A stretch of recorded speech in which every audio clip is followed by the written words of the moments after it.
Bonjour, je me présente, Emmanuel Zitino. Je suis diacre transitoire pour le diocèse de Montréal. Alors aujourd'hui, je suis avec vous pour vous partager un peu sur les textes, sur la méditation du premier dimanche du Carême.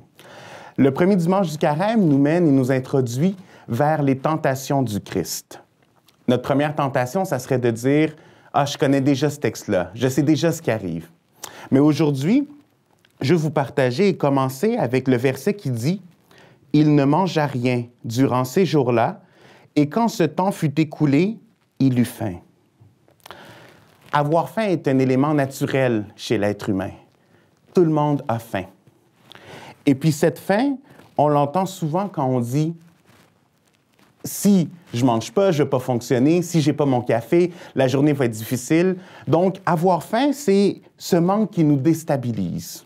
Et puis, avoir un manque, ici, peut être positif ou négatif. Parce que face à une situation, on peut avoir faim de justice. On peut avoir soif de solidarité.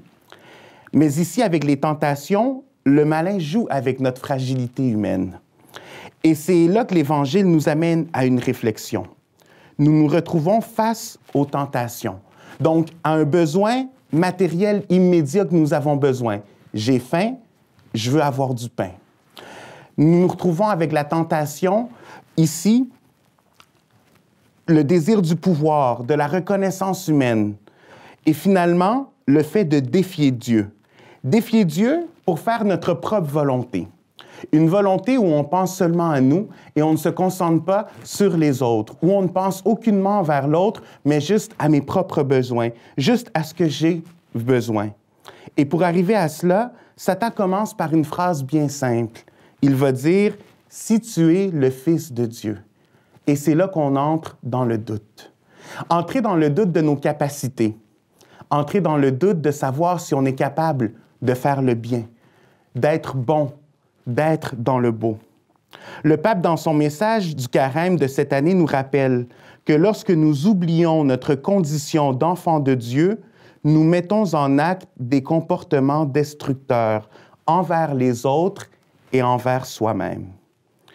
Nous avons souvent l'impression que le corps est là juste pour succomber au péché, juste pour succomber à ces besoins négatifs qui nous attirent. Mais quand nous réalisons que nos mains, que notre corps peut aider l'autre, que nos mains, que notre corps peut être solidaire avec l'autre, peut accueillir l'autre, peut encourager l'autre, c'est là que finalement on se rend compte que la joie de l'Évangile, elle se fait concrète. Pourquoi? Parce que je suis capable d'aimer l'autre, d'aimer ma sœur, d'aimer mon frère, d'aimer même celui qui m'a fait du tort, d'aimer mon ennemi à la façon que Dieu les aime. Vaincre ces tentations, c'est aller au-delà de notre égoïsme spirituel pour être un instrument de Dieu.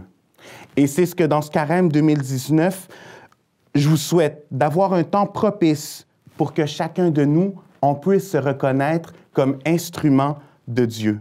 Cet instrument par lequel le Christ, dans sa mort et dans sa résurrection, redonne vie et espoir à toute la création.